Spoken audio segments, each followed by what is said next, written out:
left. Why do I need to go all the way around to get to it when I can just go, what's the shortest distance between two lines?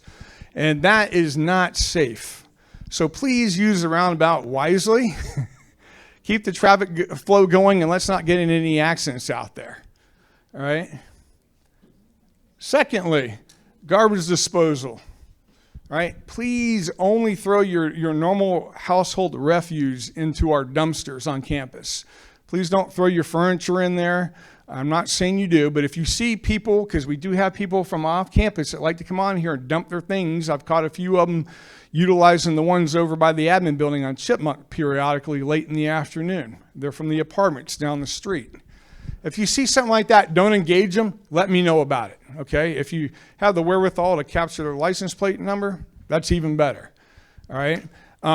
But because we have so many new folks, they may not know what to throw in and out of that dumpster. Break down your boxes if you can. Don't throw large, boxes in there unbroken down because it eats up a lot of space. We do get picked up 3 times a week, but still they can fill up pretty quickly. All right. And then lastly, concerning refuse, please don't dump anything into our contractors' dumpsters. Their dumpsters don't look like ours. You'll probably see them around the refurb units from time to time. And if you start throwing stuff in that dumpster and it fills up, it costs me more money because now I've got to pay their dump fee. The contractor goes and looks at what needs to be done in unit and sizes his dumpster properly for only a one-time charge for that dumpster. There's been a few instances out here in recent months where somebody's filled up their contractor dumpster with stuff that didn't come out of that refurb unit. And I had to pay an extra fee to go have it dumped. So just be mindful of that. If you have new neighbors, please remind them of that as well, okay? And then lastly, for those who have emotional support animals, just remember we have a dog park. It's right down there in the green space, right outside the operations building. It's meant to exercise your animals there only. That means that you're not supposed to be, one, letting your dogs outside of your house without a leash. They need to be on a leash at all times. 2, you can't go walking around campus with your animals, all right?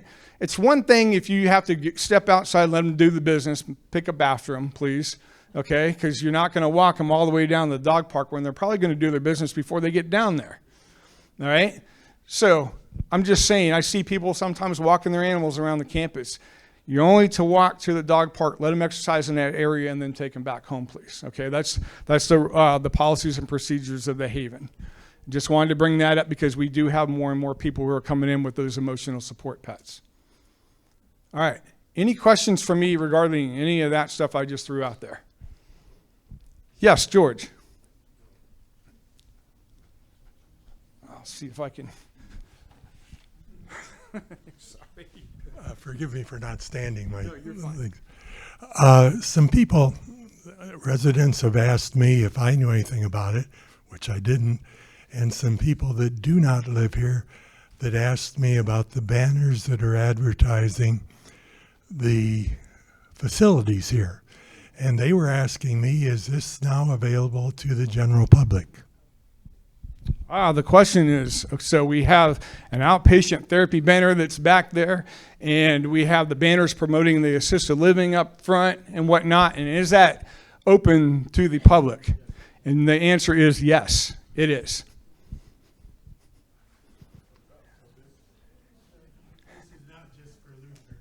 Correct. Any other questions regarding those things?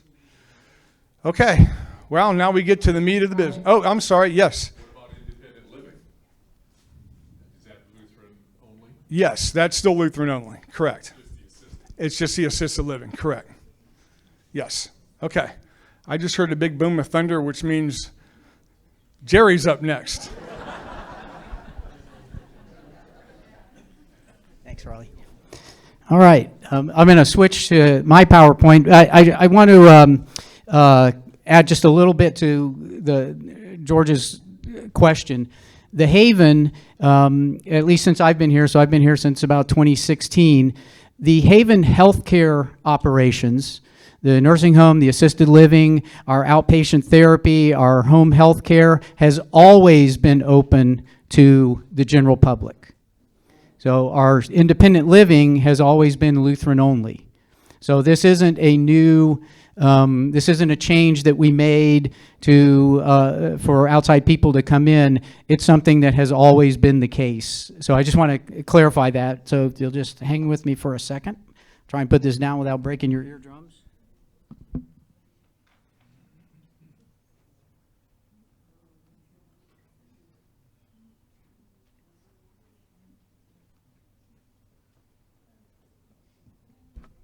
Okay, well, that was a record for me.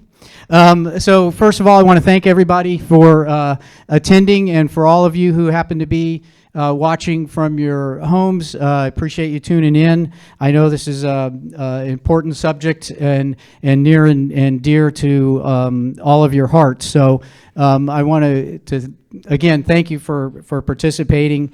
I had the pleasure also of meeting with several of you in one-on-one meetings. Obviously, I heard from several of you through letters and emails and things like that, expressing your concern. So I want to thank you for sharing that feedback with us.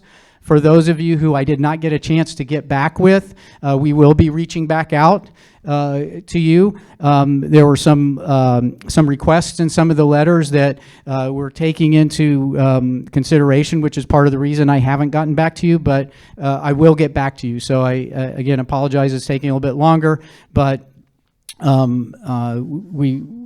won't go unanswered. And what I'm hoping is maybe in today's presentation, we'll answer some of those questions and maybe address some of those concerns.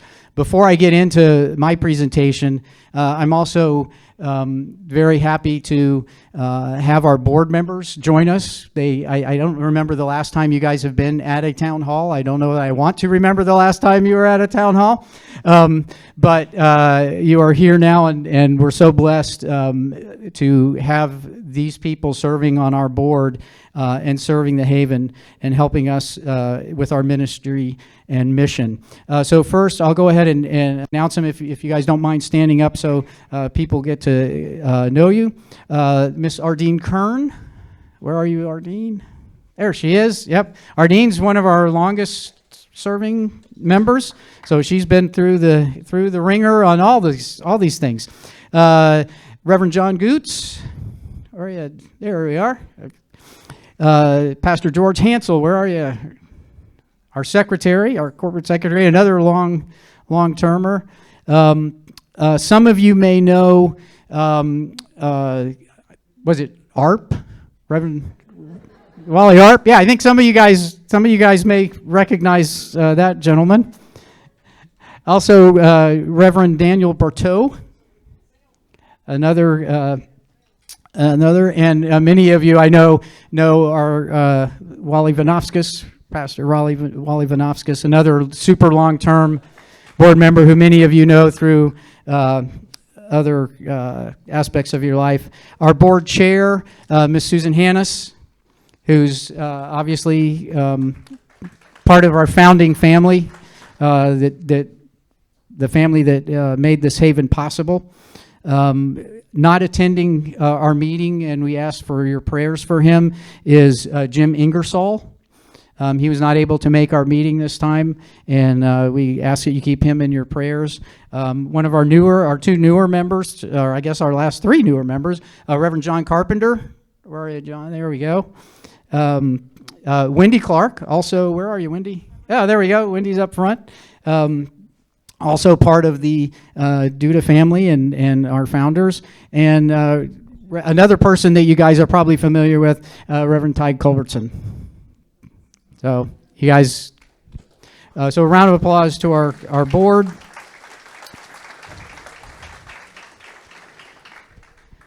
All right, so we'll get going. This will probably be a bit boring for a lot of you. I am going to go over some things that many of you have heard before. Some of this was part of our June meeting. Some of this goes back historically, so you may have heard it, especially residents who have been here a long time. Our newer residents might not know some of this, so I thought we would go through. But I think the question on everybody's mind is probably the most asked question in the history of mankind: why? You know, as things happen to, I think one of our devotions at our board meeting was talking about Job, and did Job ever ask the question, why? Well, yeah, I probably did. Your kids growing up, why? You give them an answer, why? You get, it's what people want to know, and it's a great question. So before we start explaining the why of these rate increases, it's important, and there's a few things that I want you guys to keep in mind. The first thing is, while we are in the form of a business entity, because that's the only way we can conduct the operation, this is a ministry. It's not a profitable business. It's not something we have shareholders that are going back to. This is a ministry here to serve our Lord and Savior. It was started as a ministry, as a way to give thanks for the blessings the Lord gave a family.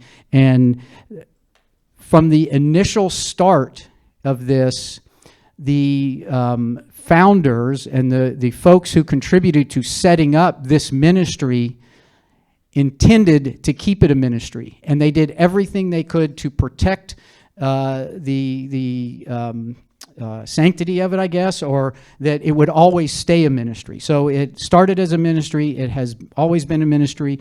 It is set up to always be a ministry. So if you think of it in terms of the Constitution, how our Constitution was set up to protect our form of government, and there's all sorts of things that happen in between, but it's a guideline, but it is our Constitution, and it's what we run by. So when they set this organization up, in the bylaws of the organization, the control of the organization, the original gift was given to the church. It wasn't given to this group of people to run. It was given to the church. So there's the first protection. The second protection is within that church, in the bylaws, our board of directors is composed, I believe, of about a mandatory 7 or 8 pastors representing the SELC district. So there's our second protection. We're not going to lose our Christ-centeredness. There's no combination of non-Christian people that could possibly be on our board that would lead us to change what our focus is and our Christ-centeredness. So, and that was built from the forefathers. That was foresight. So I just, a lot of people I don't think understand that and know that. So one aspect of our mission, the original mission and ministry was to try and provide a place, a haven of care for people, superannuated pastors, school teachers, things like that. So basically, folks that didn't have a lot of money for retirement. That was the purpose. That was the purpose of the ministry, and it served orphans and children as well at that time, widows. So. But one thing that has been consistent, I think, throughout this ministry, and while you may not, I don't want to say we may not believe it at this point, but it may be hard to accept at this point, this next point is that one aspect of the ministry is to keep the rates as low as we can keep them, but also maintaining the ministry and keeping it alive so that it can serve for another 75 years, the same thing that people for the previous 75 years did so that we could be here today. And so in the midst of some of these increases, it may be hard to kind of see that or feel that, but that has always been the case, and I don't see that changing. So since the ministry, I think we talked about this before, and if you were at the 75th anniversary or had the opportunity to look at some of the history that Linda Kirk put together of the history of the Haven, you can see that since our inception, we've gone through rough times. Our ministry has changed. We obviously no longer have an orphanage. We had a early childhood center. We don't do that anymore. And so our mission and the way we go about serving that mission has changed.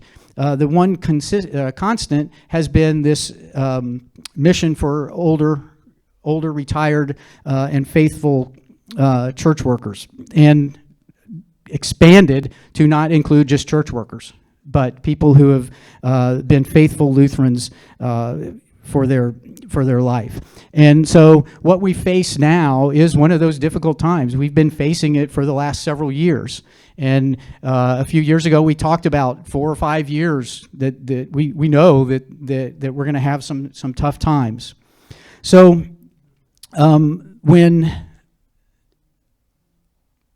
we went into, I don't want to use the wrong term, but I'm going to, and I can't get this term out of my head because I heard it last night at our dinner, but as we go through these troubles,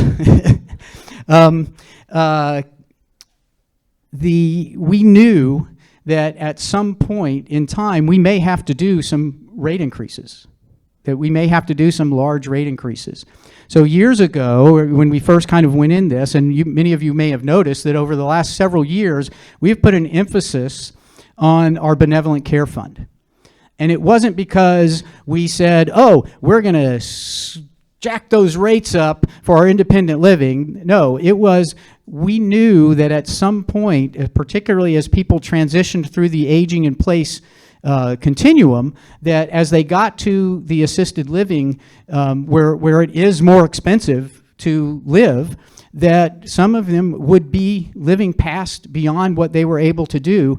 And another aspect of our ministry, and I can't emphasize this enough, it's a piece of our ministry is that benevolent care fund, and that's what it's there for.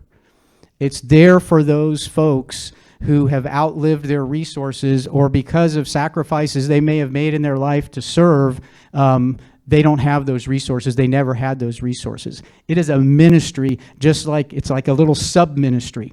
So that fund is built up through other folks who I believe are all Christians, but I can't say that, but they're all people with good hearts, with love in their hearts, and they gave it to help those who may have outlived and may need that help. It's so as we go through this, if you find yourself in those situations, come see us. We have this benevolent ministry. God has provided it through the giving hearts of other people, and that's what it's here for. So don't think of it as charity. Don't think it, because it's not. It's a gift from God that was given to us through the generosity that was laid on some people's hearts. So I want you to keep those things in mind. The other thing to keep in mind, a little lesson on how this industry works. There's two primary ways that organizations such as ours, retirement communities, operate.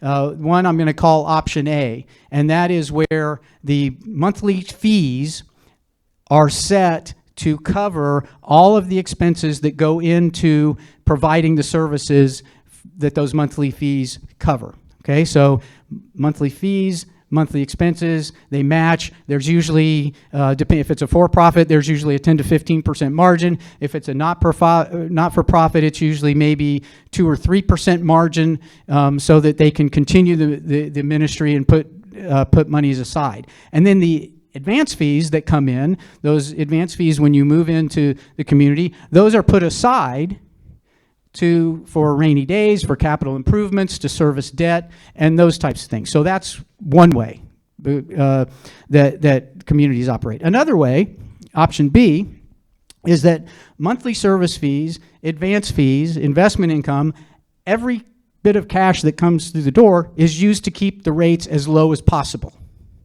It's not a bad way of doing it. It's a perfectly acceptable way of doing it.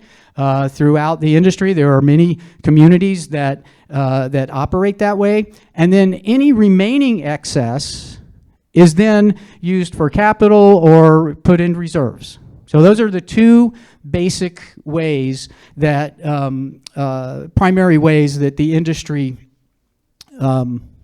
operates. So keeping those things in mind, we're going to hit this section of kind of how we got to where we are. So for many, many, many years and decades, as far as I know, I think at least a decade and a half, rate increases for the independent living were very low. In some cases, they didn't even have increases.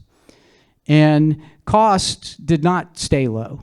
Costs creeped up, not hugely most of the time.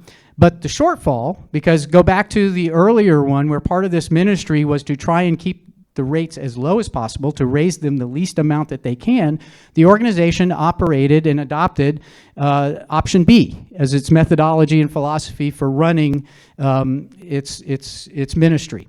So the shortfalls, because our fees, the monthly fees were not raised enough to cover the increasing costs to maintain this community and the services that it provides, that shortfall was then funded through excess earnings from the nursing home operation, because the nursing home at that time, the board in previous years had made some changes from a time when it was going through some other troubles. They changed the way the nursing home was operated, and that in turn provided a whole bunch of good cash. It funded a lot of stuff. And in addition to that, those advance fees were also used to cover monthly operating expenses. They weren't all put away. Some of them got put away because there was enough excess to put them away, just like the option B model would say would be done. So, and during that time, everything was great because we had excess cash flow. We didn't have to raise the rates. We're hitting all the dots on the mission. Board management doing what they should be doing. There was no mismanagement. There's nothing. It was a perfectly great way to run, and in that time they were able to put reserves away. Not as much reserves had they done the other model, but reserves, and that's an important thing to remember. So continuing on, it worked pretty well, and then nursing home reimbursement started to change.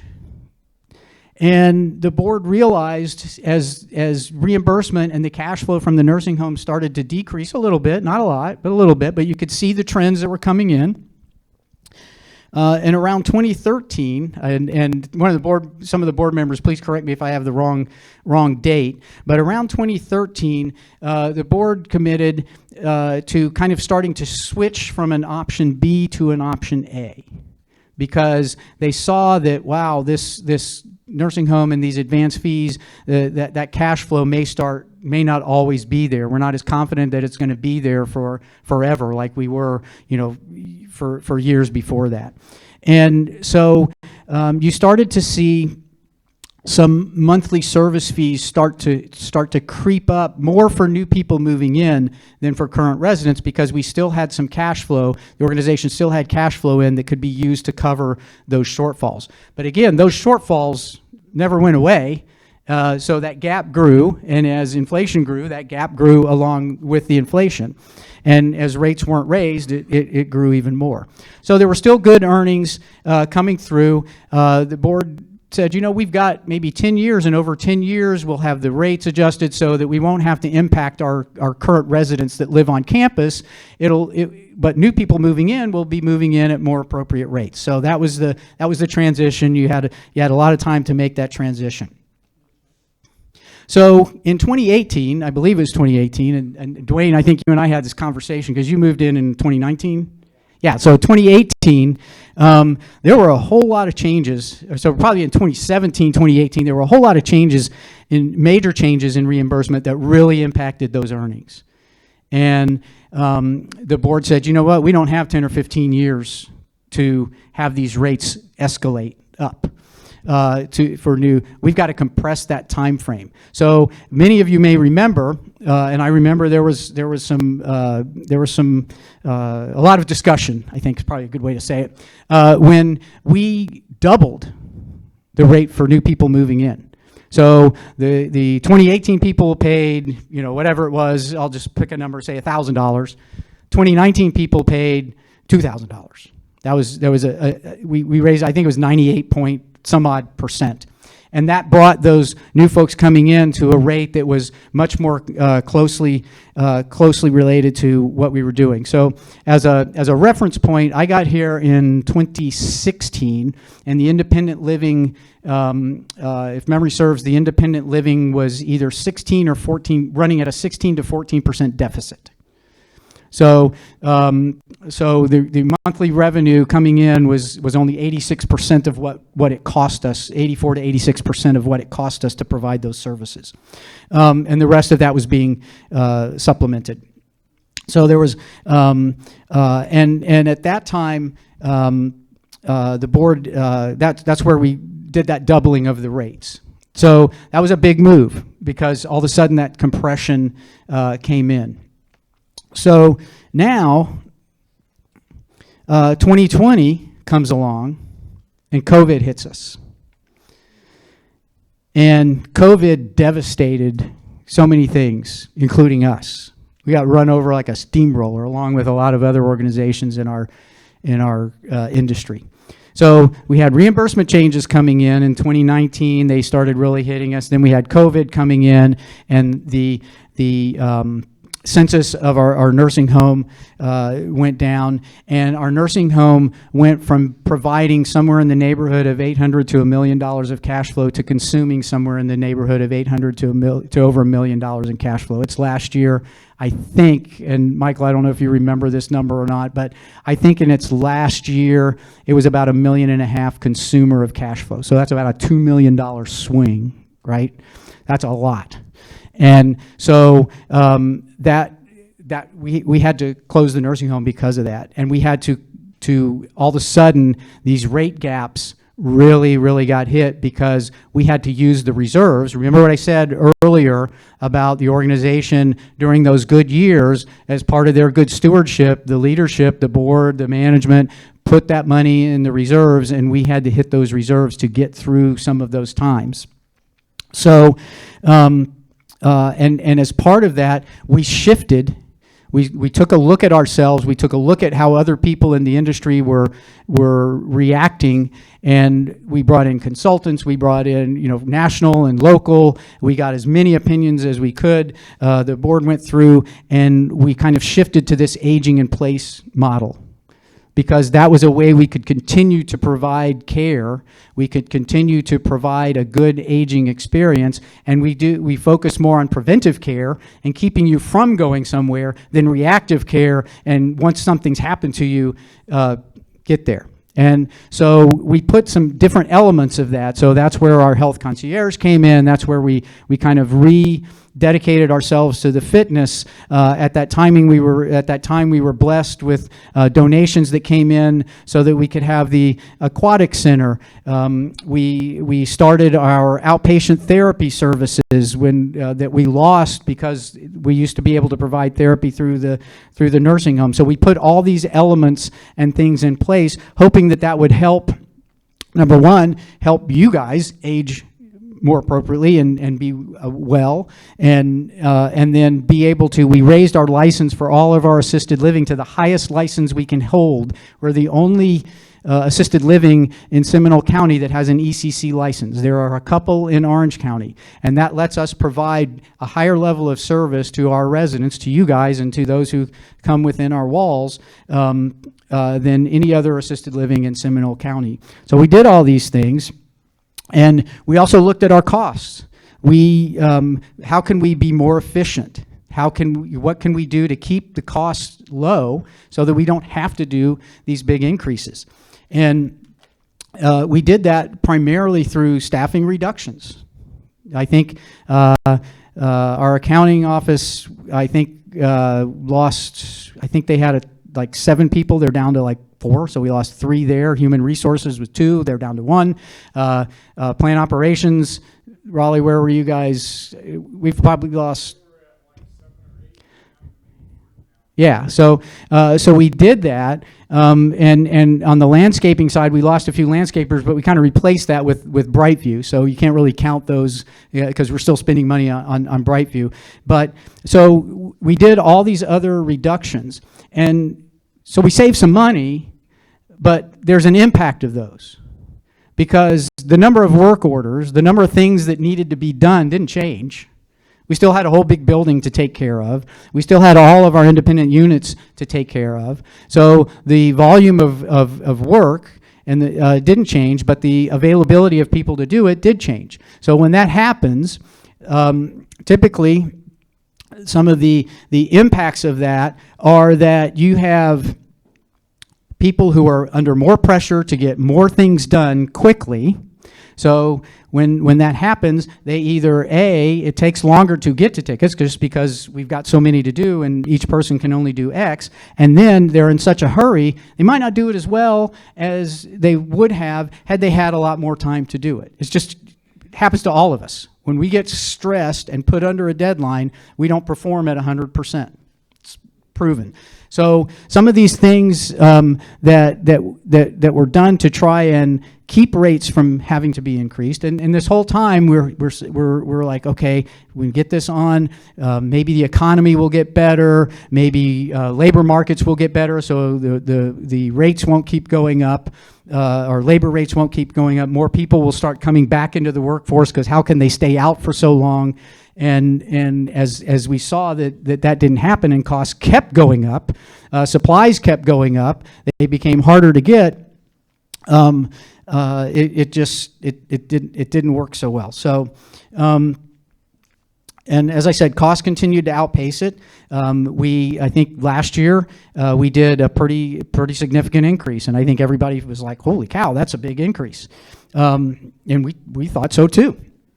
But in addition, as I mentioned earlier, to covering year-over-year increases, we had this gap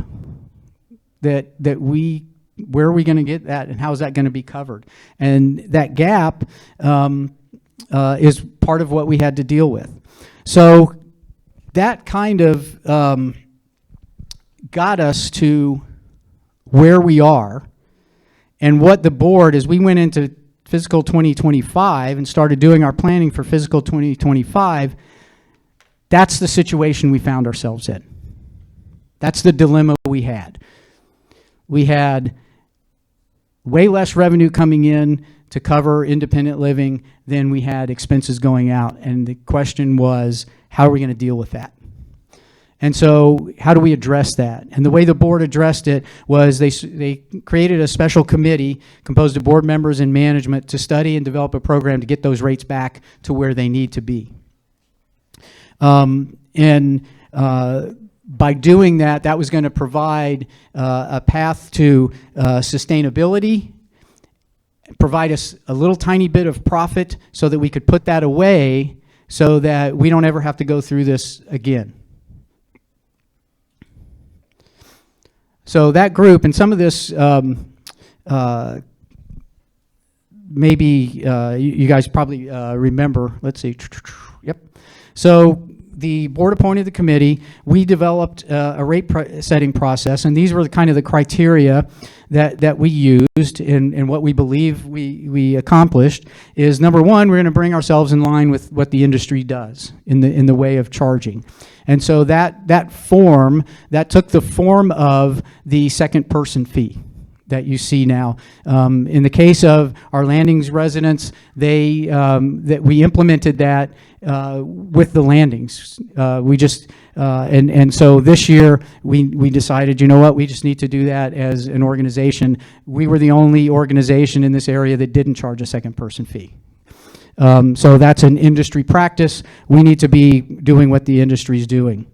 Then the second piece was, let's make sure that we don't have that gap grow. So if in the past we might have said, hey, inflation is going to be 3%, our costs are going to go up by 3%, so we'll do our 4%, we're going to do a 4% raise for everybody. Social Security might be going up 3 or so percent. We're going to do a 4% raise. So you took 4% of expenses, which were higher than revenue, but you raised revenue by 4%. So 4% of a lower number, 4% of a higher number, you just increased your gap. You just increased your other gap. So we wanted to make sure that we didn't follow that practice. So let's don't get any deeper. Then how do we address the gap that has been carried over and compounded year after year after year after year? So that was the other thing. And then let's go back again. We always want to maintain that we're the best value. We are by far the best value. We are still, even after this increase, and I'll show you, we are still the best value. But we didn't didn't go and say, how much can we raise our rates? We said, what's the least amount we can do to raise the least amount of raise that we can do and still be able to manage so that some of these other seeds that we've planted will start to produce that fruit that will close that gap on a more organic basis. And so that was helping to help us maintain that value, help us maintain that affordability, and make us as affordable as possible. So that's the process that we that we charge ourselves with, and kind of what we did in doing that as part of the budget process and the rate setting process, because the budget obviously influences the rate process. And this is what I talked about a little bit in June. Step one is we got to see where we're at. We have to know what our costs are, look over the past year, see if there's places that we can do better, see if there's places that we know we're not going to do better. So as we looked this year, some of the challenges we faced were labor rates obviously going up. I don't know, many of you may be familiar or not familiar with Florida a few years ago passed every year minimum wage is going to go up $1 an hour. So we had a minimum wage increase that in the last year didn't really hit us very hard because we were already there. This year hit us a little bit harder. We had a lot more people that we had to make an adjustment, just regulatory adjustment. And sometimes that has a trickle effect from that. So some of the things we saved, Michael went back through and looked at some of our leases and our copier contracts and all those things in light of the size and our needs. And so we were able to save a nice chunk of change on those. We looked at our processes and were able to save. So we tried to look at ourselves and see if what can we do to run the organization more efficiently. So then we look at the second part of that is from there we look at, okay, what do we want to accomplish? What do we want to accomplish and what do we need to accomplish in the coming year? And then the third step is how do we get from point A to point B? That's pretty simple. So I hope you're still awake. But this is such a big thing. I want to try and answer all your questions. I want you to really understand there was a lot of stuff going on back here, and I want you to kind of know our mindset and our thought process. So programmatically, we said, you know what, we're doing what we need to do. I think when you look at what our spiritual care team is doing, when you look at what Lori and her team are doing, what Deborah and her team are doing, overall in those areas, what Julie and Vince and the home health and companion care, Be Well Clinic, what those teams are doing, what Alex and his therapy programs are doing under Julie's guidance as well. Those things are hitting. We're providing those services. All the elements of our aging in place are in place now. We don't need to add a whole bunch of new services. What we need to do is look at our services this year and make sure that they all are working together and working as efficiently as they can and are kind of coming together so that it creates this wonderful place that provides a place to age in place gracefully and well. So that's what we're doing for this year. Those were our goals. Financially, we got to work on the gap. We can't continue to operate with negative cash for forever. So that's kind of where the process of looking at step 1 and step 2, and then how do we get there? That's the step 3. So programmatically, we look at training, we look at staffing, we look at marketing because we need to build up those therapy services, that outpatient. We need to fill those assisted living rooms because all of that money coming in from the outside reduces what we need to generate from the inside. Okay, and as I'm going to reiterate it again because I know that was a concern that I heard through several of the letters and comments was we're letting outsiders in. It's not going to be Lutheran anymore. We've always let outsiders come into our community. We've always welcomed them into our community, and that hasn't changed. But we have also limited our independent living community to Lutherans. And that shared faith in that independent living community is as vital a part of our ministry and our mission as any other element that I've talked about today. And that's all you guys. And that's all the people that were here before you guys that kept it there, that made it this special place that people want to come. Because if people don't want to come here, we won't be around, because it takes people coming here. So financially, that's kind of how we did it. So how do we bridge that gap? So we had ways that we could look to reduce the gap. So we could say, okay, we don't want to do this or that. We don't want an aging in place program. We don't want an assisted living program. We don't want a health concierge. We could cut those out and save some money, but that wouldn't be serving you. That wouldn't be serving our mission. That wouldn't be providing a haven of care. So we didn't really want to do that, but we may have slowed down on some projects in order to do that, but there are projects that don't affect the care or the wellness of your aging process. We could expand the revenue base, right? Get more revenue. So we want to do that. Again, I talk about welcoming people into our campus. We are, through our Rotary Club participation, we've had numerous catering events, not just for Rotary, but for people from the Rotary who recommend, who like this campus, who like the way and appreciate how you have welcomed them into this campus and what our employees and staff have done. They've recommended us to other people.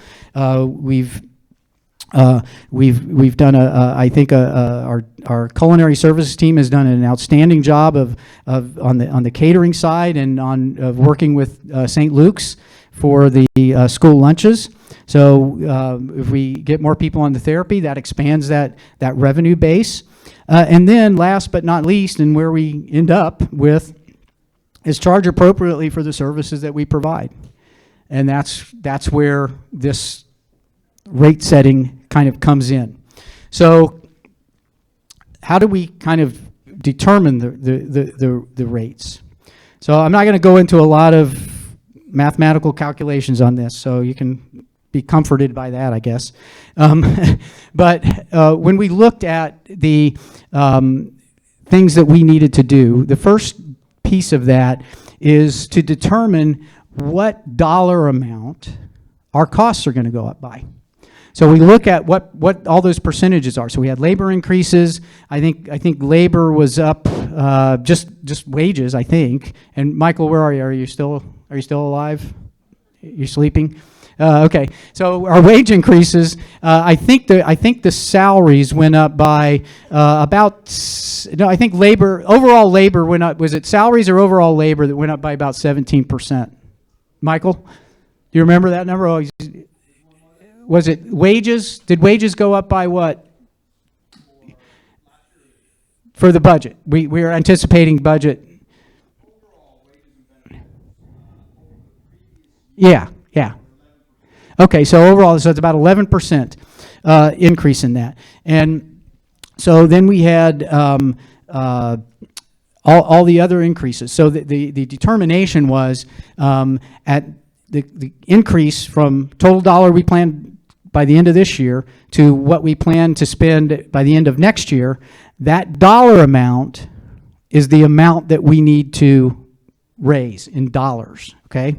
And not it went up 5%, so we're going to do a 5% increase. No, we're going to do an increase that is going to produce this dollar amount, because that's what we need, is that dollar amount, that cash comes in.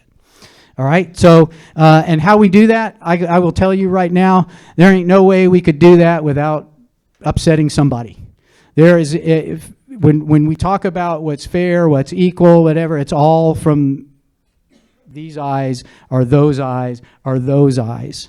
So there were a multitude of ways we could do it. We picked what we thought was going to be the most equitable, and for some people it worked out okay, and for some people it didn't work out so good. And if we had picked this way, for some people it would have worked out okay, and for some people it wouldn't have worked out well. So there was no way to avoid that, and we tried to be as equitable as we could. And as I said earlier, we know that some of these increases might be intolerable from an economic standpoint for you, and I encourage you to reach out to us. Some of you we may reach out to on our own to talk about our benevolent fund, and it's what it's there for.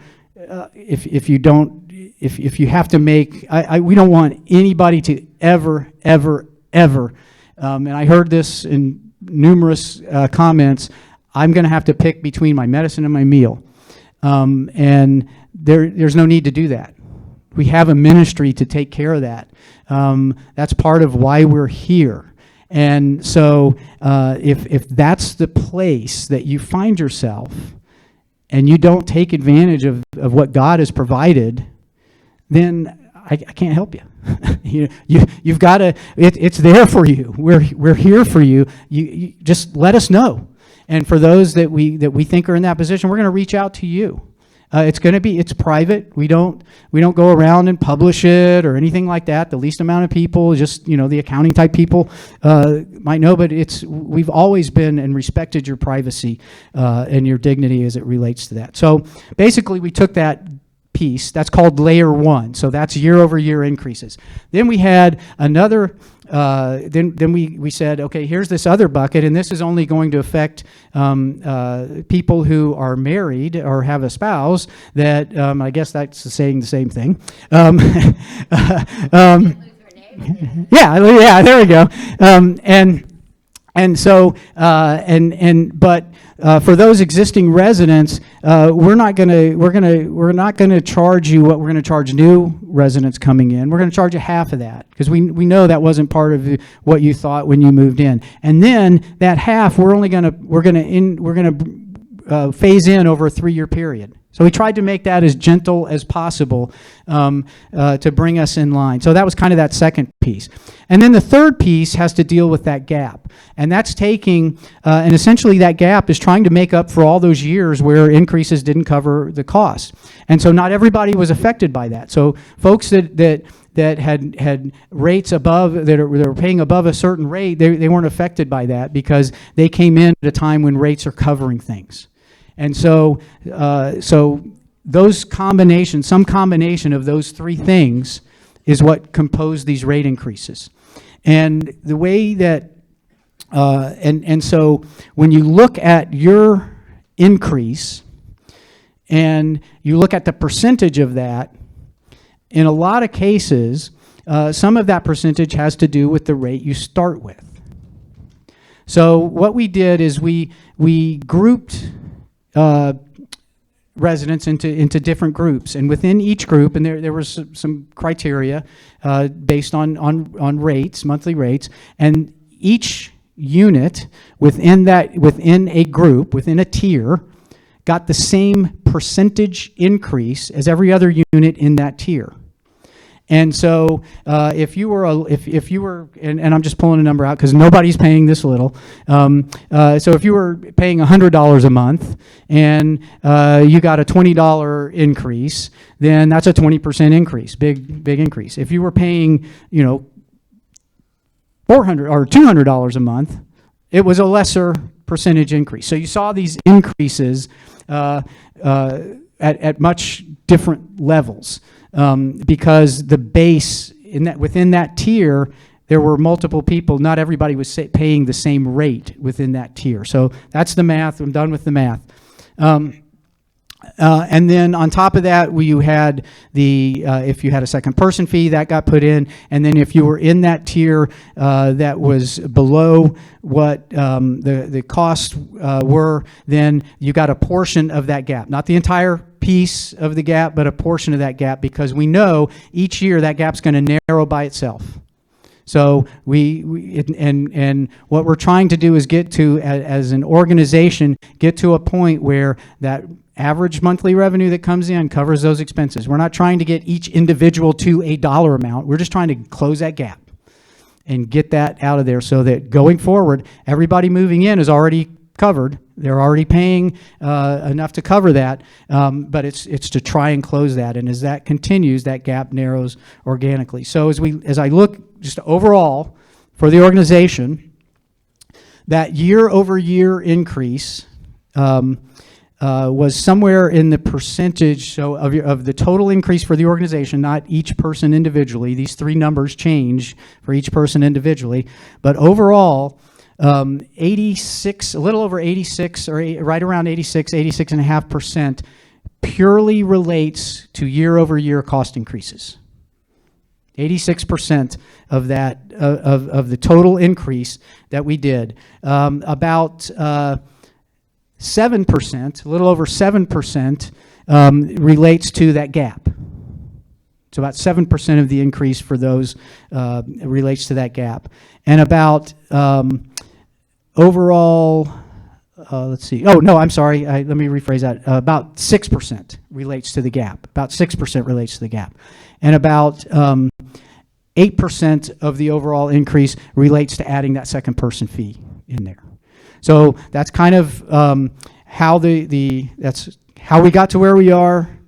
What we as a management and board did to try and address those, to make sure that we maintain the mission, maintain the heart of the mission. You can see our investments that we've put in to increase our Christ-centeredness. We've increased the worship space, made that much nicer. We've added more common space. That was a common thing that we heard from people over the past few years. We don't have enough common area. We've added a ton of square footage. Raleigh, what's the square footage of the multi-purpose room and pub? Of course I did, because I knew you didn't have the answer off the top of your head. Just make something up. It sound authoritative. Okay, yeah. So we've added almost this, at least probably about or roughly about the size of this room, in additional common square footage for you guys to have events, play cards, do whatever you want to do. And some things will move over there. So now that frees it up over here. For you guys to look at. So one of the things, and before I open it up for questions, I guess I'll just ask you guys. Do you want to see where we fall in our competitive analysis? I just throw a chart up there and you can see the value that we are. You guys want to see that, right? Okay, so hang on. Hopefully I'll have my luck with technology will continue, and I won't break your eardrums.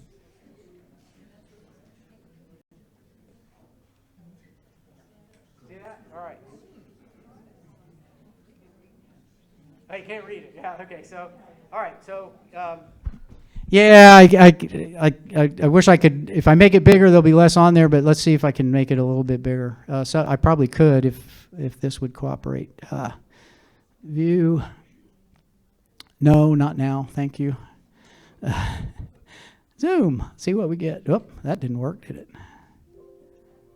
Now it's. Oh, Jeff, what did I do? Oh, there it is. Zoom. There we go. So I don't know where we're at now. Let's go to 100%. Let's see if that works. I think I'm at 100%. No, we'll go to 200%. See how that does. So my luck didn't hold out. Holy guacamole! Woo! Yeah, I think that's a little too big.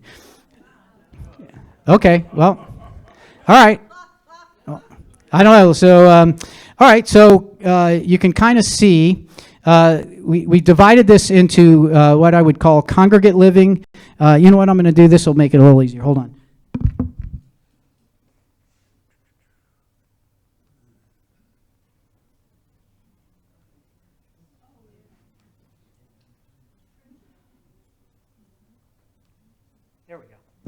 All right, so that'll make it a little bit easier. So here's Lutheran Haven. Now, I need to let you know what these rates are. These are not what you guys are paying. These are what new people moving in are paying, okay? Because this is the only thing we have to base on, because when we look at the competition, we look at what they're charging new people to move in versus what we're charging new people to move in. But what this tells you, what you can get from this is none of you are paying more than what's showing on this sheet for Lutheran Haven. Every single one of you is paying less than what's on this, and that doesn't include the second person fee add-on. This is just the single fee. So if you're paying, if you're at the landings and there's another fee for your second person fee, that's not, we don't look at that when we compare it to the other organizations. So yeah, I'll get to questions. So hold your questions because I know you got them. We look at, so these are the rates. You can see that we're still significantly below our competitors. Our closest like-kind competitor, the entity that is closer to us, is probably John Knox Village. So that's the very first one. Most of our competition is more of a congregate living style than a cottage living style. So that's why you don't see very many rates down here on the cottage side. But if you look at that, that is going across the way. And I'm going to tell you right now. So these are so we're about 17% less than JKV on a 1,200 square foot, 12 to 1,500 square foot.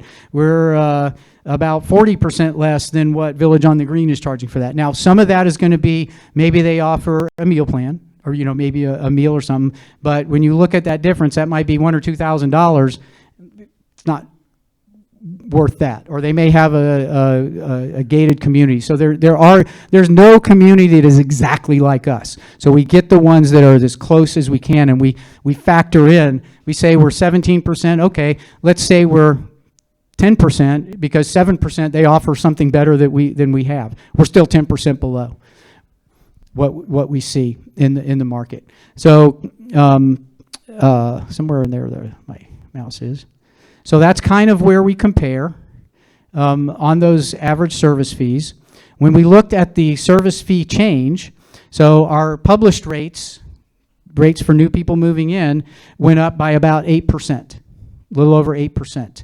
On average for the new people moving in. You can see what some of the other communities did. JKV kept theirs in the 2 or 3% range. OLT was 4%. Village on the Green was 9%. Winter Park Towers varied somewhere in the 10 or so % rate. That doesn't mean their residents got that. Their existing residents got that. Again, remember, this is just year over year what they're charging new people to move in. If you look at the average second person fee, you can see that our second person fee, particularly for the cottages, is much lower than what you would see at other communities. Again, we're trying to be maintain our value. Yes, George.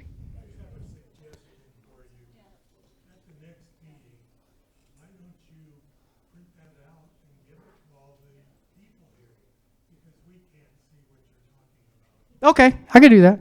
Yep. How about this? What if I put it on the resident portal? That okay?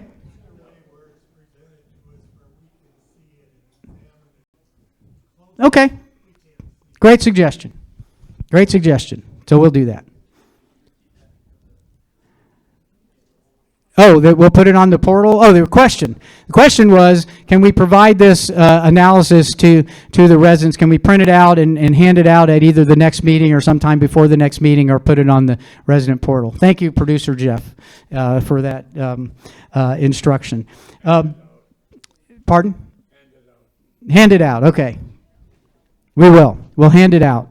But we'll also put it on the portal. That way, if somebody wants to look at it beforehand, then we can. And if somebody loses it, then we can do that. So, but the bottom line is, when we talked about the rate increases and trying to maintain that affordability, and I said it's going to be hard to believe that we're still kind of remaining. We still are, and that, I believe, concludes my presentation. If you're still awake, I'm glad to take questions. Lori, do you have any? Okay. Raleigh, can you take the mic and so that everybody at home can hear? Oh, Steph. No. Raleigh. Okay. I'm coming, Jerry. Hold on. This Jerry, not that Jerry. Based on the increase that we're going to be receiving now, I don't know for anyone else, but ours actually comes out to 21%. Mm-hmm. does that mean that next year we can expect another 21%? Okay, great question. I hope everybody heard that. The answer is I don't know. I don't have a crystal ball. I don't have a crystal ball. And so if you look at the overall increase for the Haven itself, when I gave those numbers of 83%, 7 for each of those elements, the overall rate increase was about 12%. Was about 12%. But that ranges because some people were very close and didn't get a large increase. Some people were much further away from where they needed to be, and they got a different increase. So the individual percentages varied widely, but the overall percentage was around 12%. So I wish I could, Jerry. Last time I gave any kind of percentage, I got killed. So I'm a little reluctant to do that 12 months before we're going to be doing that increase. There's just too many variables. So I have a question. When I open up the residential portal, where can I look for that and when? Okay, so when am I going to put this out in the portal is the question. I'm not sure where when you first go into the resident portal, for those of you who have been on the resident portal, there's a page there that pretty much has a link to everything right there from that page. You don't have to go. So we'll put the link there. And it'll probably say 2024 rate comparison or something like that. But it'll be obvious. Probably be, what's today? Tuesday? It'll be by the end of the week. You're welcome. Okay? I am looking at your comparison board, and in speaking with some homeowners who have recently moved into assisted living, they were out and about, and they compare the rates, $4,000 and $7,000 is what they are paying in other communities. But they didn't pay $125,000 to live here for all your services, or up to $250,000 for your services. Can you explain what that money is supposed to have covered as regards to long-term care also? Sure. Don't provide long-term care, and those of us who have dying husbands in our home have to pay for home care. $70 for my husband to get his toenails cleaned or trimmed. So aging in place at home is not free. And when you get too old that you cannot age in place anymore, you cannot go to assisted living because you can't walk in or you can't dress yourself. So all of the people in here might want to think, what's going to happen to your spouse when you have no money left and you're not getting what you were promised, and how do we deal with these frustrations? Thank you. Sure. First, I again appreciate your comments and the situation that you find yourself in. From an advance fee standpoint, the advance fee was never for health care. The advance fee is the fee that helps to cover the cost of maintaining this community. It's not a fee for services. What it was used for in the past is to cover rate increases that would have occurred had we not used those funds to cover the expenses. So that was not an advance fee as an advance payment for healthcare services or any other services. And there are times, even when we had a health center, when some of the insurance, depending on the length of stay or some of the insurance, when that ran out, that you would have to pay for from some source, whether it be you have other insurance or not. So, and we have again services available. So if it's the undue burden that you're facing, again, I urge you to help and come and talk to us about that ministry that is here to help, and maybe we can help to unburden some of those costs from you. But I'm not saying it's not a blank check. There are requirements, there are conditions that have to be met for it, but it is there, and if you are truly in need, you will get help. Yes, ma'am. Okay, so the question was, how much is in the benevolent fund? I believe currently the benevolent fund is somewhere over $1 million. How much is in the capital fund and what rate of interest are you receiving on that? I'm not sure what the capital fund, I know our overall investment portfolio is, I don't know, what, 10, 12, 10%, something like that?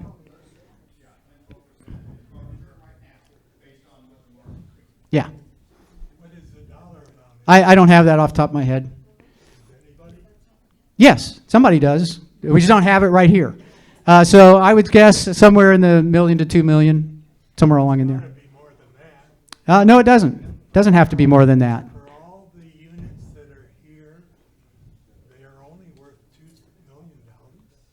It's not what they're worth.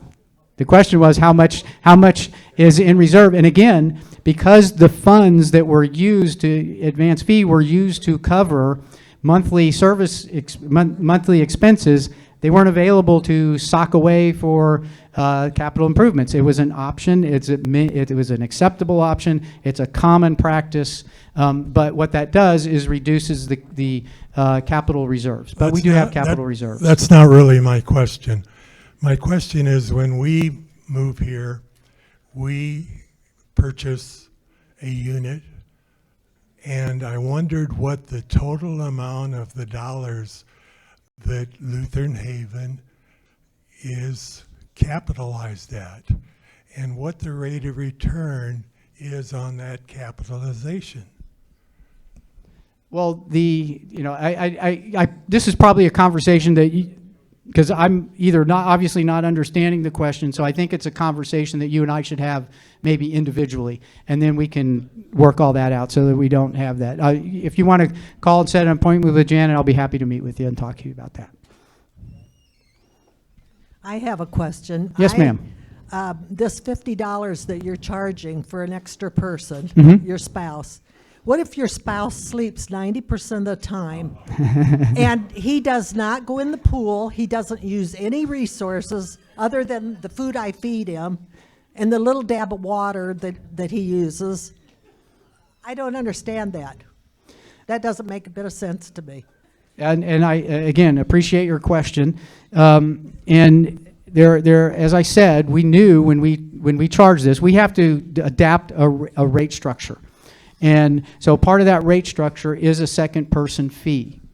And in certain situations, it may not make sense as it doesn't in yours. And in those situations, we can look at ways to address that with you. But in essence, and this is really more specifically for people who we weren't charging a second person fee for, that we are. There are very, for the most part, our spouses are active, and there are going to be these certain situations, and we can address those individually. But for new people moving in, a second person fee is a second person fee, and it doesn't go away when somebody's sick and they didn't come out the next week, or they couldn't come out for a couple weeks. It's not prorated. It just is what it is. Yes, ma'am. Well, clearly, I think there's no argument that we have a lot of nice services here, and we appreciate that. But my question is, I don't quite understand this new revenue that you're going to be receiving starting in September, how it's allocated. Is there still a deficit that has to be met first? And clearly part of it, or maybe most of it, is going to meet all your new expenses. Is there going to be anything left over to put in reserve? At the current rate, there won't be anything to go into reserves. Again, what we're trying to do is not make up for that whole gap in 1 year, because part of the operations, as we increase the occupancy in the assisted living, that means that we have more money available to cover other expenses, and that gap goes away. And as we finally get to a positive cash flow situation, which we hope is in the next couple of years, then we will start, because that's the whole idea of when the board back in 2013 wanted to switch from this option B to an option A. That's what the advantage of option A is. Then those fees that you pay to move in, most of those go into reserves or to fund capital items. So that's the goal, is to get there. There will still be a cash deficit for the next couple of years, yeah. It's just going to be less and less. And by doing this, it's manageable. It wasn't going to be manageable if we didn't do this. Okay. Oh, thank you. Yes, ma'am. In looking there that you have those JKV, OLT, VOT, et cetera, are those nonprofit? My understanding is we are nonprofit. That's my first question. Mm-hmm. Are they all nonprofit that we're comparing ourselves I to? believe they are. Michael, yeah, Village on the Green is, yeah, all of those are not for profit. And do they all have like a limit in their clientele? Like, for example, you raising our rates, but we can only accept Lutherans. They can, some of them, to my understanding, can take anybody from any faith, which opens their pool. That's so correct. They can therefore get more people. And you're making it a little more difficult for Lutherans to get in if you compare it to the others that accept anybody from any religion. So all of those communities have no exclusivity on who can move into their community. From I believe most all of them are faith-based entities. Certainly John Knox Village, Orlando Lutheran Towers, I know Winter Park Towers, again, faith-based communities, but they cover any faith. They welcome any faith or honestly no faith. And so it doesn't necessarily make it harder for Lutherans. You know, we have to, in order for us to be here for Lutherans, we have to charge the rates that we're charging. So if anything, it means that it puts a pressure on us to have to charge more because we want to maintain that exclusivity, and we're not able to call people to live in our independent community. Question, yes, somewhere? Uh-huh. Could you reiterate what you said about the increase in the fees? Some people, how did you say that? Some people that already paying more got a less of an increase. How did that work? So what we did is we looked at, again, we tiered. So basically the folks who have been here the longest, okay, generally overall are paying less per month than newer people moving in. That's true anywhere you go. Doesn't matter what community you go to. So what we did is we tiered to say, okay, each of these tiers, so if we needed to raise, I may not do the math correctly, but you'll get the idea. If we needed to raise $400,000, okay, and we said, okay, there's 15 units in this tier, there's 100 units in this tier, and there's whatever, 35, so I get to 150, somewhere in there. Then we're going to take that dollar amount that we need to raise, we're going to divide it by 150, and we're going to multiply it by the number of units in that tier. So that tier needs to produce that much additional dollars.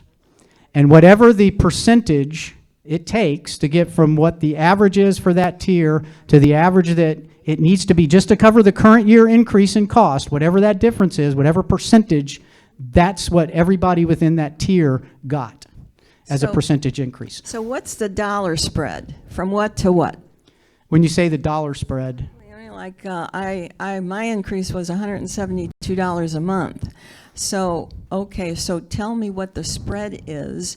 Is it $100 to $500? You know, I'd say off the top of my head, I don't have the highs and lows, but I'd say depending on where you started. So if you're in that tier and you're on the low end of that tier and you got $200, then you might add a 25% increase. If you were at the upper end of that tier, you might have gotten an 8% increase because you were already in there, depending on the group that you were in. So the dollar amounts probably ranged anywhere from, I don't know, 150 to 200, 250, somewhere in there. Some might have been a little less, some might have been a little more. So the overall, so if we looked at it, and maybe this will help. So we had three basic tiers. The average per unit increase for each tier, for cottages, there was about a $3 per unit variance. So the average in aggregate for each tier was right around 162 to 165 a month, just for that cost increase, not counting the $50, the second person fee. Another question. You said in the letter that we got about the big increase, at the last paragraph, it said that to align with industry standards, address the service fee gap, and balance the limited income of the residents. That probably was not a good sentence, because how do you balance the increase with the fixed income that a lot of us are on, and any investments that are out there right now, we're lucky to get, like 5-6% at the most. So that you probably should have been worded differently. Well, I will tell you this: I got a C- in English and writing, so you may be correct in that. But the idea was that we have to have a certain amount of income to keep the ministry going. We want to keep that as low as possible. We know it's going to put people some people in financial distress or stress. But you also recall in the last part of that, if you found yourself where you couldn't afford to do it, come see us, because we have a ministry to help us. So that's part of that balancing, is we have that ministry there to help if somebody gets beyond what they can afford. So I just didn't word it well, and I apologize for that. But, okay, so let's take the worst case scenario. So what happens when the benevolent fund, if and when it runs out? I don't know. Pardon? We're gonna deal with that when that happens. As Susan just pointed out, over 78 years, the benevolent fund has never run out. Okay. And so we don't anticipate it running out. We've, over the past 3 years, we have, I think about 3 years or so ago, is about 600,000. It's $1 million now. We have, it's a strong, solid fund. It will be less taxed as newer people move in, because that need will start to go away. So we're going to be fine. Who knows? Who knows what else could happen that causes that? We could get one fee for $1 gazillion. Pastor V. I wasn't done yet. You got to now. It's too late. You got to take the microphone.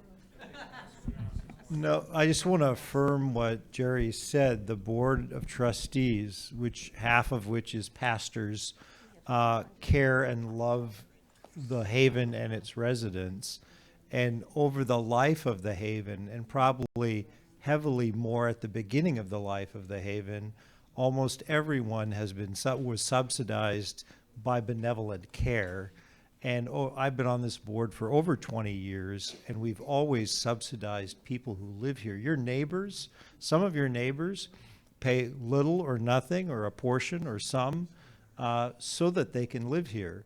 And we recognize how difficult this is and how painful it is. If you've been to the grocery store or the gas station, if you've had to buy an airplane ticket or stay in a hotel, you know how expensive it is for us to live in this time. And we're trying to do this the best way we can, not to harm you, but to help you. And we, as God has provided over the last 78 years for all the residents here, we believe that we can provide for you. If you are in financial distress and you're losing sleep at night over this, speak to Jerry, and the Benevolent Care Committee will take that under consideration and make sure that you have a roof over your head and food on your table. We can't promise you all the luxuries. There's no golf course here. There's no, fancy spa. There is a spa, but it's not a fancy spa. Yes, Vince. There is shuffleboard pool and a nice bar at the assisted living, and maybe that'll take an edge off. But no, joking aside, with all sincerity, every generation of people who have lived at the Haven have always received benevolent care, and I'm here as is the Board of Trustees, to make sure that there's always enough funds for you to be able to live here. We want to make sure you're cared for. I just wanted to say that. I have two more questions. Okay. When the donations for the pool were collected, I was just wondering if a reserve fund was actually put into those donations. No. Yes, we'll come back to you. Let's let somebody else answer a question, then we'll come back to you. So we got a couple people. We got a couple people over here. We got a person over here. We need more microphones. We need a bigger boat. Yeah, the elephant in the room that we're all talking about but never really identified is inflation. And 2 years ago, the national inflation rate was 11%. We're collectively all to blame for this. There's an election coming up in November. Who are we voting for? Are we going to have 4 more years of runaway inflation? We've done this to ourselves. I mean, all of these organizations are having these same meetings. Yeah, and I can't comment on that, but you are absolutely welcome to share your opinion. I just wanted to say something about the benevolent fund. We didn't come into this thinking we would ever need to use that. Maybe we will, maybe we won't. But since we've been here, there have been several things where the profits went to the benevolent fund, and they were only the people here at the Haven came to them. When we had the Corn Fest, that's all that came. So we didn't have our families who have better salaries than we did, or any of the people at St. Luke's. So I would just suggest that we do make opportunities for people who are not on a fixed income to contribute to that. Yeah, and great. Pardon? Yeah, Christmas seals. So we have other campaigns that go outside the organization. The flea market obviously does. The Christmas seals program goes up. We are working on ways to bring more people onto the campus, and that's why we do some of these things. So an example, the Rotary Club. So what the Rotary Club, they can't necessarily raise a ton of money for us, but they can do service projects for us. So they want to do service projects for us because, again, going back to the warm and welcoming reception that they got from you guys. They love it here. They love coming here. They love seeing you guys every Wednesday morning, especially the folks that are coming to do the fitness to work out. But you're right. That's what we want to do, is get more of the outside community, and we are getting back more involved with the Chamber of Commerce and getting back out there so that we can get back and have the Oviedo community, which we have served and who has served us, get back in a relationship with them as well. Yes. I'm sorry, I've already asked questions. That's all right. Very important one, I think. I don't know if this has been taken into consideration or not, but when you did those rate increases, you mentioned the cottages and the landings, like in programs, like in groups. Have you considered what the government does, like the low-income people that fall under what they call low income? Have you taken them into consideration, or are you just lumping them in with, because it seems like a lot of people that have entered here are mostly, at least lately have been pretty well off, but some people are low income, to my understanding. So have you taken low income into consideration before making these raises to these, taken into consideration like the government does? So I'm gonna answer that with a yes and a no. Okay, so we have our accommodations have a range of fees. So for somebody who might not have a lot of income coming in, we have smaller units that have lesser monthly fees. So we try to accommodate it that way. If they still can't afford a monthly fee, and they've worked, and this is for residents who are moving in, not residents who are here, we have an option. They can apply for benevolent assistance. So for those, we've had some folks that did missionary work and devoted their lives to that, but and either could afford the advance fee, but couldn't afford the monthly fee. So we look at it. The Benevolent Care Committee looks at it, and they say, you know what, we're going to pay X amount, or we're going to cover that whole thing for them. So we don't necessarily look at it like the government does, but we have a mechanism to be able to serve because again, let's go back to our very roots, was to serve people in that range, and part of that's in part of our discussions. I can't remember when it was. One of the things in the world that has changed is. At the time Lutheran Haven was founded, pastors are going to be able to tell me this, so I'm just going to know I'm going to get corrected somewhere along here.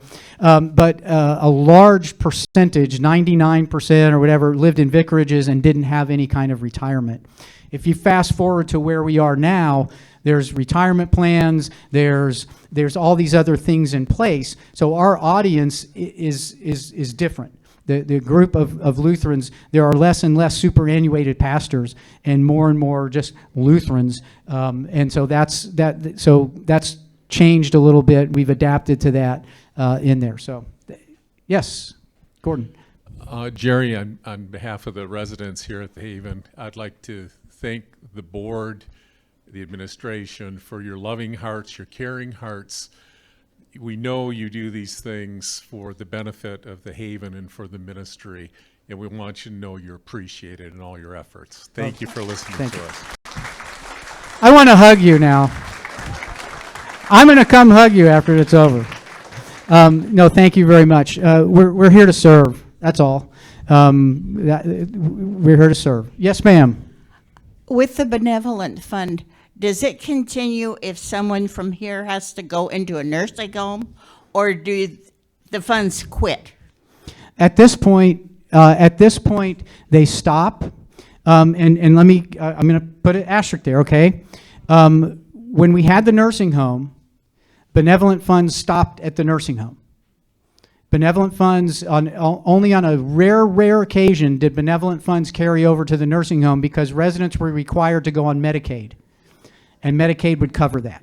So very little of benevolent fund covered nursing care. I'm going to change the subject here. Okay. I'm hearing about a bar over in the assisted living.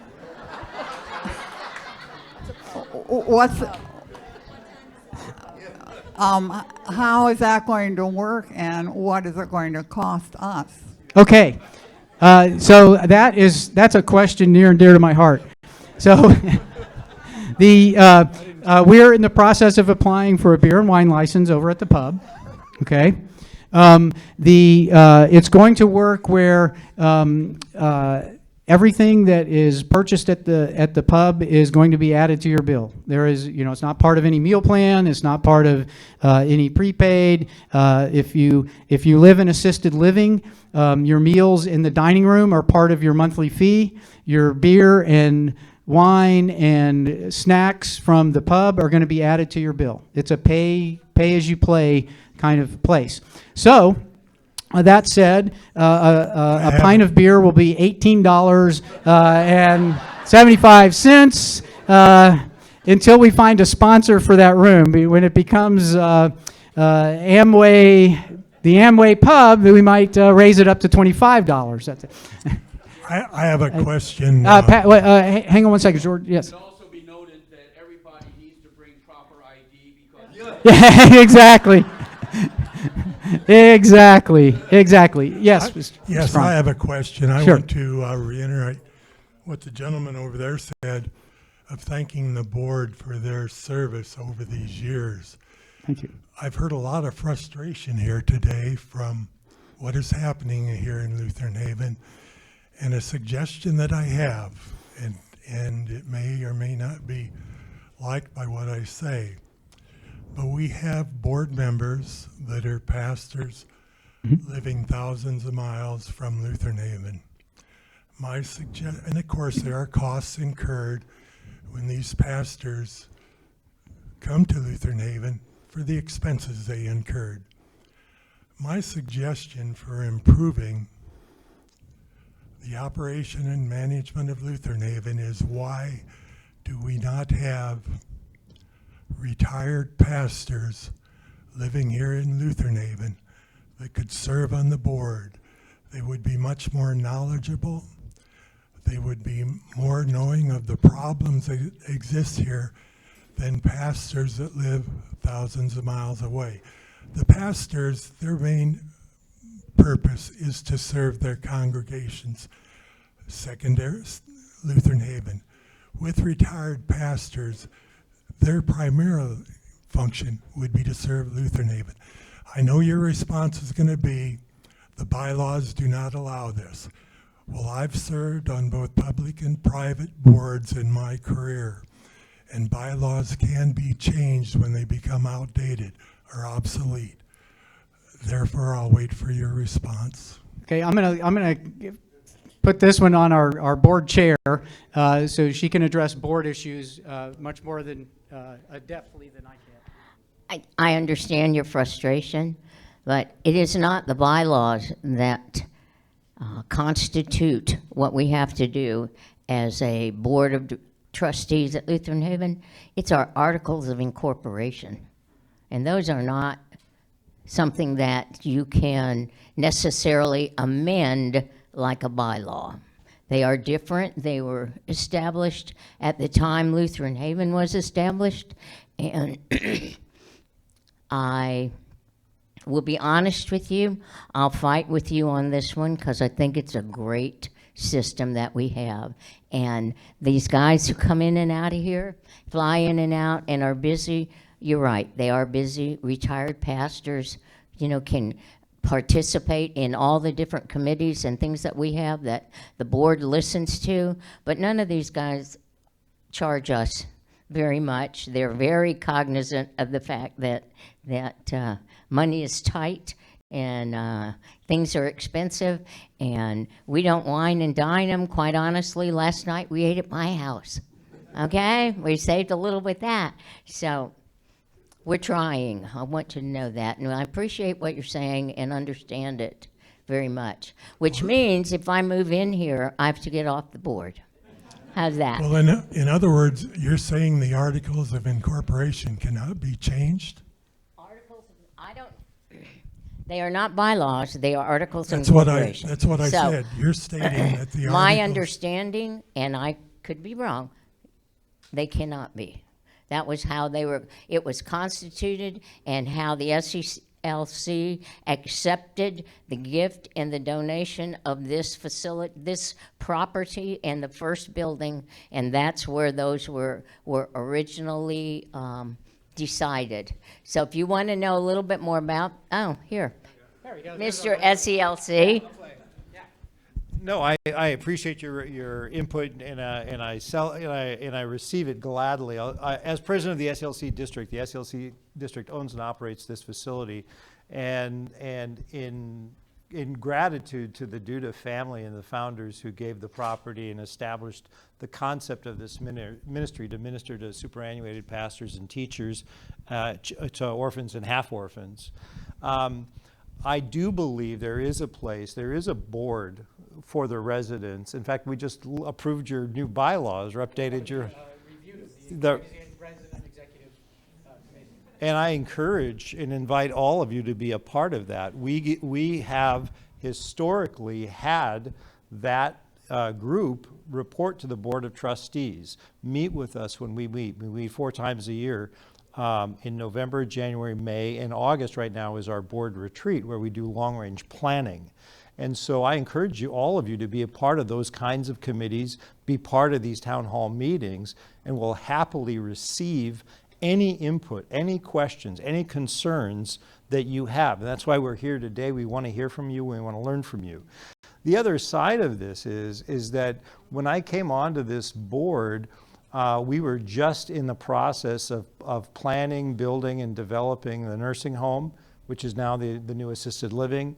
And over the last 25 years, we've been planning and moving toward the landings, and all of these kinds of long-term projects. The people who live here at the Haven, your concern is today. The people who serve on the board is that the day-to-day operations are managed, but our concern primarily is tomorrow. And some of the numbers you saw here and some of the discomfort that you feel from these rate increases are so that the Lutheran Haven has a tomorrow.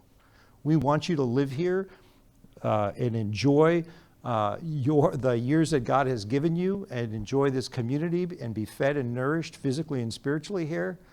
And that's primarily the concern you have.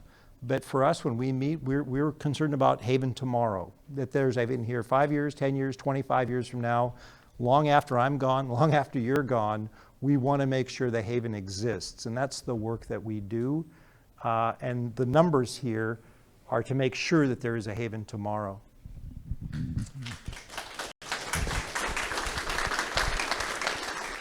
Just quickly, Pastor Berteau, serving the Eastern Circuit of here as your representative for the Eastern District, or Eastern Circuit of our district. I would just want to add one thing. Although, you know, pastors may come from afar, as I do, I don't see it that way, because it's my people from my church who are coming here, as the other pastors and lay person on our board too. It's not a us and them. You are me. My brother is on the list to come here in a few years. He's paid that initial down payment, and I want to make this place great for him too, and whoever comes next. You are us, and we care about you. We really do love you. We agonize when we go through these budgetary things. It's not fun for us either, but we do that for you, and as beloved Bishop said, for the next generation. I appreciate both of your responses. My point is, I just think it would improve Lutheran Haven by having local representatives of retired pastors. That it would take away some of the,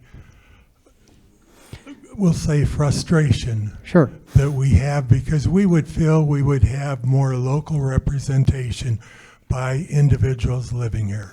Okay, just to add a couple things, we have 2 board members who are local. One is retired. That I know, but okay, so there is local representation. They do not live here. I don't know. I think if you asked them, they might say they live pretty much on this campus because they're here about every day. And we have the executive committee. I'm not sure there's much more we can do to address this topic. But we appreciate your comments as always. Any other questions? No calls? Okay. Well, again, I thank you for hanging in here for, wow, I think this is the longest one we've had. Whew. Thank you. God bless you. And again, if you want to talk further with me, you can set an appointment with Janet, or I'll send you an email and you can book an appointment at your convenience with me. Again, thank you all for coming, and see you next month.